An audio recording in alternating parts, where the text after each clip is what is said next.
እንዴት ናችሁ? ደህና ናችሁ ሆይ? እግዚአብሔር ይመስገን እኔ በጣም ደህና ነኝ። እናንተ እንዴት ከርማችኋል?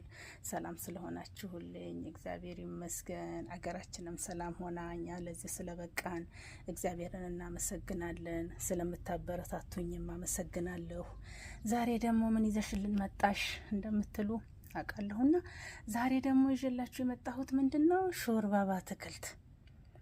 በአትክልት እኔ የምሰራውን እናንተም የምትሰሩት ይኖራል፣ ግን እኔ የምሰራውን እስቲ አሁን ልሰራ ብዬ እኮ ላሳያችሁ ብዬ ነው። እኔ ብያችኋለሁ፣ እኔ የምጠቀመውን ነገር ነው ወደ እናንተ ይዤ የምመጣው ብዬ ነው። ምክንያቱም ለጤንነት በጣም አስፈላጊ ነገሮች ናቸው እነኚህ ነገሮች።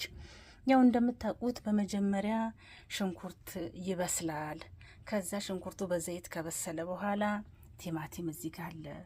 ያ ቲማቲም በላው ላይ ተፈቅፍቆ ደቆ ይገባል። ከዛ ምንድነው የማደርገው እኔ ድንቹን አሁንም በመፈቅፈቂያው እንዳልኳቸው በሱ እንደዛ አድርጌ እጨምራለሁ። እዚህ ጋር ደግሞ ምን አለ? ካሮት አለ።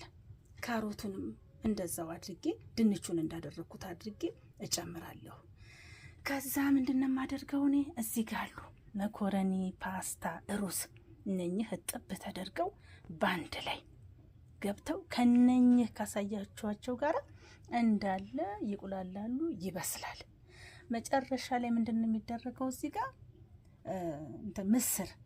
ምስሩ ተለቅሞ ታጥቦ በሞቀ ውሃ በደንብ ጥቁረቱ እስኪለቅ ድረስ ተደርጎ ይታጠብና ይቀቀላል።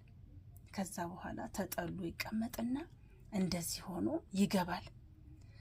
በኋላ ደግሞ ምንድነው የምናደርገው መሰላችሁ? እሱ ከገባ በኋላ እዚህ ጋር የምታዩት ጎመን አለ። ጎመኗ ጥብ ተደርጋ ቅንጥስጥስ ተደርጋ በላው ላይ ይገባል። ከዛ በኋላ እያየን መወፈሩን እያየን ምን እያለን እያበሰልን ልክ መጨረሻ ላይ ሲበቃው ልናወጣው ስንል ሲበቃ ነጭ ሽንኩርት እዚህ ጋር አለ።